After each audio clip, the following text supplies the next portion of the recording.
Olá amigos, tudo bem com vocês? Eu estou aqui no meu trabalho, na escola de música, e estou esperando, o horário do próximo aluno, porque o aluno desse horário, das 15 horas, agora são 15h30 mais ou menos, ele não veio, não pôde vir fazer uma prova, enfim. Então estou aqui esperando e aguardando, E não estava aqui esperando à toa, simplesmente solto aqui. Geralmente quando algum aluno falta, fico ou estudando instrumento ou lendo algum livro, Parei para ler esse livro aqui, que é sobre meditar e aprender, do Hugo de São Vítor, onde ele estava explicando sobre os deveres da eloquência. Vou falar um pouquinho sobre isso, mas o vídeo de hoje ele não se trata disso, porque o que acontece? Eu estava aqui lendo um pouquinho, coisa de 10 minutos, 15 minutos, apenas para, vamos dizer assim, manter esse treino, essa qualidade da leitura. Às vezes também não consigo ter essa frequência tão alta, porque eu penso que o desenvolvimento cultural, intelectual, ele necessita ser feito de uma forma que ele se integre na nossa vida, não o contrário, Isso não quer dizer que a gente só vai poder ler ou se dedicar à cultura simplesmente no tempo que nos sobra, ou naqueles momentos em que a gente, não sei, teria que usar para descanso ou tal, coisa do tipo. Não, mas que a gente possa integrar ele na nossa vida como um pedaço de uma grande engrenagem, A gente precisa aprender, e eu busco fazer isso, embora muitas vezes não tenha tanto sucesso, mas acredito que hoje mais claramente faço do que antigamente, A gente precisa aprender a fazer encaixar a arte, colocar a arte na nossa vida.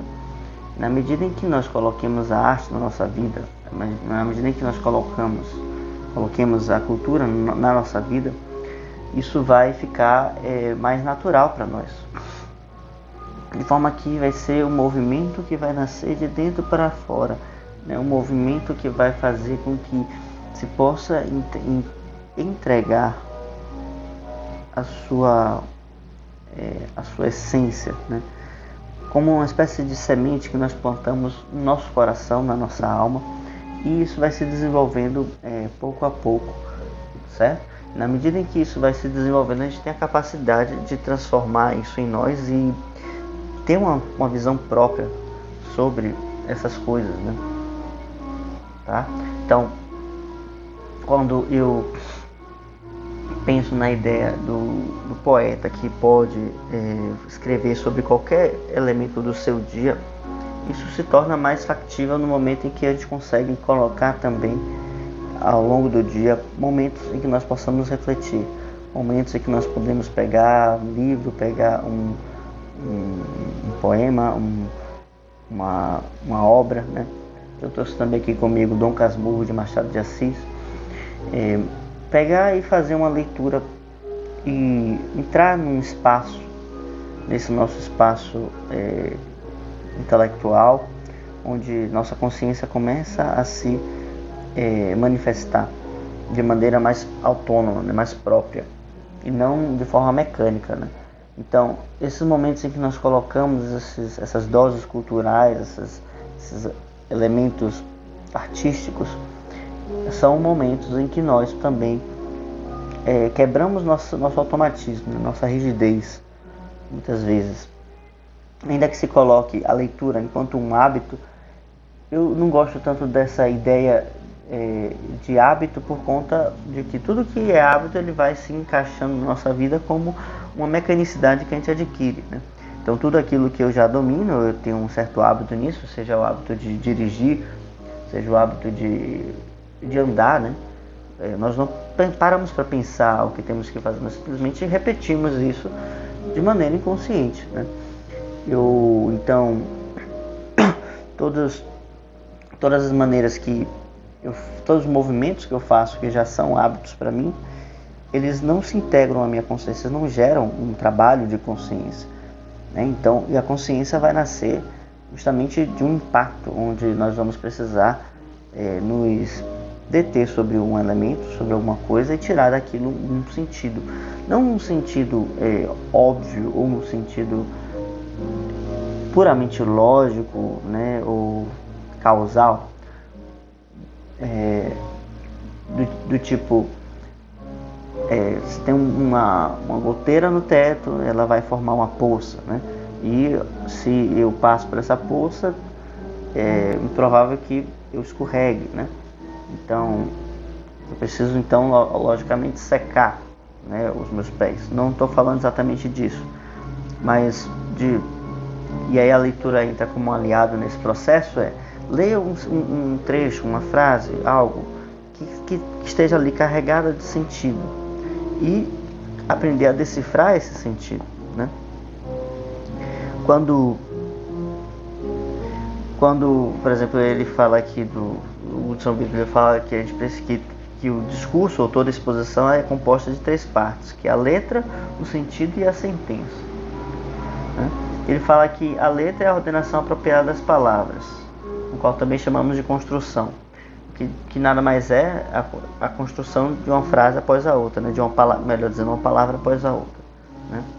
O sentido é uma certa configuração simples e adequada que a letra tem diante de si como uma primeira impressão, ou seja, é aquele, vamos dizer assim, aquele sentido literal da coisa, né? Que não quer dizer nada mais além do que as palavras estão trazendo ali.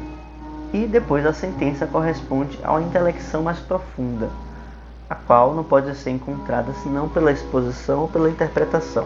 Então, essa intelecção mais profunda, né, que ele coloca aqui, é a reflexão, em outras palavras, ou a meditação. Mas, de qualquer forma, independente do veículo que nós utilizemos, do método que nós utilizemos, seja a reflexão, seja a meditação, seja contemplação, embora todas essas 3 coisas sejam diferentes entre si,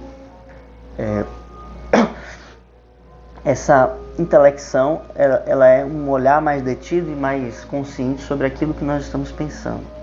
Então, à medida que nós vamos colocando a arte em nossa vida, a cultura em nossa vida, né, a vida intelectual de forma mais ativa, vamos então também conseguindo desenvolver essa consciência em nós, né? Por isso eu acredito que o desenvolvimento do artista ele precisa ser nesse aspecto, nesse motum contínuo, né? Nesse movimento contínuo e perpétuo, porque o artista ele está sempre se formando e à medida em que ele vai criando as suas obras ele também cria, ele também gera a si mesmo, certo? Esses aspectos que eu estou tratando aqui, como vocês já sabem, já falei outras vezes, eu trabalho na oficina Carta à Jovem Poeta, que é baseada em uma obra de Rainer Maria Rilke, onde através de uma série de 10 cartas ele faz essa exposição do que ele acredita, a maneira como ele vê a construção, o desenvolvimento da poesia, né, e da arte de forma geral, como esse ato de criação e de cocriação, ou seja, na medida em que nós criamos a arte, nós também criamos a nós mesmos e vice-versa. Caso você tenha interesse, o link vai estar na descrição e você entre em contato conosco que nós vamos fazer, vamos entrar em contato de volta. Mas voltando aqui, então, pensando nessa ideia, né, sempre é bom levar um livro na mochila, qualquer lugar onde se vá, ou até e-book mesmo. Eu não gosto de ler pelo celular, não me adaptei, né, nisso, apesar de que quando é estritamente necessário, né, quando não tenho acesso ao material físico, eu recorro a isso. Mas o que é mais importante disso é que a gente possa ter esse momento onde nós nos detemos sobre algo e nós fazemos essa intelecção mais profunda, ou seja, essa reflexão que vai tirar daquilo um sentido mais profundo para o meu dia, para as minhas ações, para aquilo que eu estou construindo. A gente muitas vezes valoriza a quantidade de coisas que nós fazemos, né? Seja através de de livros que nós lemos, de obras que consumimos, que conhecemos, mas poucas vezes a gente valoriza a qualidade com que nós realizamos essas inspeções, porque cada obra, cada livro que nós lemos, cada poesia que nós conhecemos, ela precisa fazer um sulco apropriado em nossa alma, para que ali ela fecunde e nos traga ideias que vão nortear, que vão conduzir melhor a nossa vida, tá? Então, a gente não valoriza a qualidade com que nós fazemos essas reflexões, com que nós nos detemos sobre certas condições da vida, certas verdades que nós precisamos nos deter. Quando eu falo de um autor como Hugo de São Vítor, eu estou falando de uma busca pela verdade, de uma busca por algo que vai nos levar a mais próximo da nossa própria natureza, da nossa origem enquanto seres humanos. E quando eu falo de um autor que fala sobre arte, eu falo de um autor que busca esse caminho do bem, né? Porque a arte, ela trabalha a beleza, e a beleza é o caminho do bem, porque tudo o que existe, tudo aquilo que a natureza cria e transforma, faz com uma quantidade adequada, né, de beleza. Nada falta beleza na natureza, ainda que sejam coisas que sejam até fatais, né, para nós seres humanos, como um raio, um vulcão, né, um furacão. Todas essas coisas são letais para nós, mas causam uma admiração, um espanto, um terror, né? Um terror, uma veneração, podemos dizer assim, um respeito, uma reverência, né? Esse temor reverencial que que se fala, né, muitas vezes. Então, à medida que o bem caminha em direção à natureza, e a natureza percorre o seu caminho em direção ao bem, sempre faz com beleza. Lembrando que o bem, enquanto imagem, ele é dado por Platão como o sol, né? E o sol, ele pode ser esse símbolo de tudo que está completo, né? Então, colocar a beleza na nossa vida, colocar a arte na nossa vida, buscar imitar isso, quer dizer buscar a beleza e quer dizer imitar a beleza, que quer dizer, em última instância, traçar o caminho em direção ao bem, tá? Então, à medida em que nós vamos construindo isso de forma mais consciente e entender por consciência essa intelecção, né, detida nessa reflexão nas coisas que acontecem para nós de forma, como posso dizer, óbvia, né? Ou seja, pegar esses elementos óbvios e refletir sobre isso. Por que essas coisas me acontecem? Porque sempre eu passo pelos mesmos problemas, porque eu sempre tenho as mesmas dificuldades. E refletir sobre isso de uma forma profunda para que nós cheguemos a conclusões realmente verdadeiras, né? Porque entendendo a vida como um processo pedagógico, eu não posso me furtar a certas reflexões e me furtar a certas conclusões de que a vida me traz certos desafios para que eu possa resolver e desenvolver a minha inteligência, desenvolver a minha capacidade intuitiva, a minha capacidade de ação, tá? Então, à medida em que eu penso, eu faço essa intelecção profunda, eu vou desenvolvendo essa consciência e vou então me construindo, tá? Então, voltando aqui a essa ideia de intelecção, ele fala da intelecção, eu não estou encontrando aqui de novo, tudo bem, calma, pronto. Intelecção mais profunda, ou seja, chegar a essa intelecção mais profunda, que quer dizer uma intelecção ou uma conclusão que sai da superfície e vai para a profundidade, para compreensão mais profunda da nossa vida, daquilo que nos rodeia, tá? Falando então um pouquinho dessas 3 partes da exposição, vamos agora passar para os deveres da eloquência, onde ele diz que Santo Agostinho falava que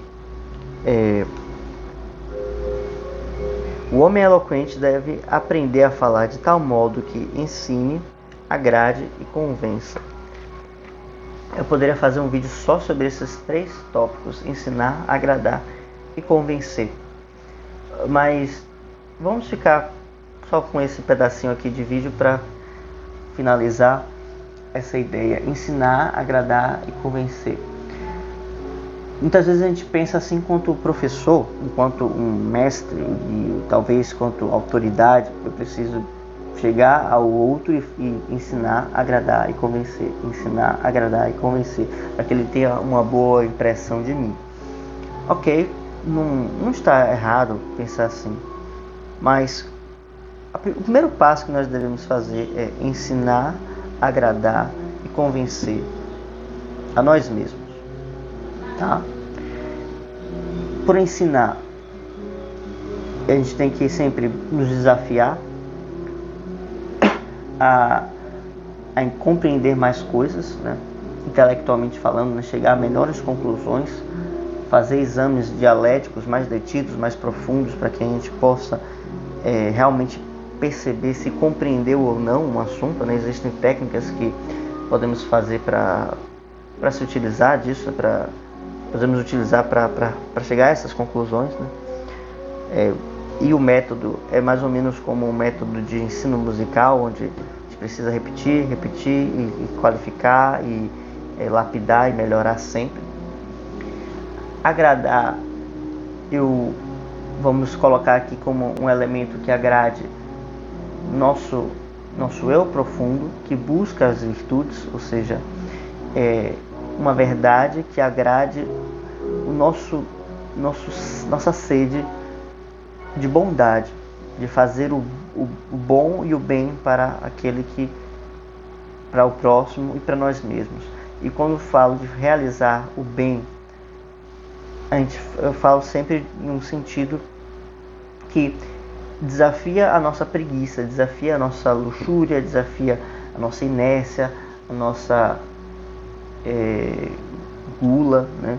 Nossos pecados, nossas dificuldades intrínsecas, nossas imperfeições morais. Então, buscar esse bem, ou seja, agradar aquele eu superior, significa suprimir ou superar esses pecados, essas dificuldades que nos escravizam, vamos dizer assim. E convencer se trata de fazer com que nós levemos isso à prática, fazer com que nós realizemos um trabalho em cima disso. Na arte, as coisas precisam ser dessa forma, né? Preciso ensinar. Esse ensinamento vem geralmente carregado de um impacto que é agradável, ou se não é agradável, ele é pelo menos agradável no sentido que a gente traz hoje de forma superficial, né? De forma ordinária. Mas se ela não é agradável, ela é pelo menos impactante a ponto de nos causar essa consciência que eu estava falando mais cedo, essa intelecção mais profunda, tá? Sendo que essa intelecção não necessariamente precisa ser racional, fique bem claro isso. E convencer quer dizer fazer com que a nossa vida mude em direção àquela ideia que foi apresentada. Ou seja, eu preciso não só entender aqueles ensinamentos e gostar desses ensinamentos, mas eu preciso também viver em conformidade com isso. É uma mudança de vontade, é uma mudança de capacidade afetiva em relação às coisas, no sentido em que essa afetividade ela gera uma ação concreta. Não é simplesmente uma afetividade que fantasia o contato com essas ideias, mas sim uma afetividade que leva essas coisas à prática. Já falei aqui muitas vezes sobre a afetividade que gera uma ação, né? E a construção da moralidade está implícita nisso, né? É colocada, é construída em cima disso, dessa afetividade que nos leva a uma prática, a uma moralidade mais clara, tá? Então não vou também me deter nisso, mas caso vocês tenham alguma pergunta, por favor, deixe nos comentários, já sabem como funciona. Chegou até aqui, por favor, deixe um like no vídeo, se inscreva no canal e qualquer dúvida, né, nos comentários. Links na descrição. E é isso, por hoje vamos ficando por aqui, tá bem? Então, aproveite os momentos que você tem na sua vida para colocar a arte, para colocar a vida intelectual, para desenvolver isso, tá? Nem sempre saberemos, ou podemos ter a certeza de que teremos momentos melhores, né? Muitas vezes não sabemos se teremos o dia de amanhã para fazê-lo. Então, é bom colocar sempre que tiver essa oportunidade, essa possibilidade. Então, é isso. Por hoje, vamos por aqui. Tchau, tchau.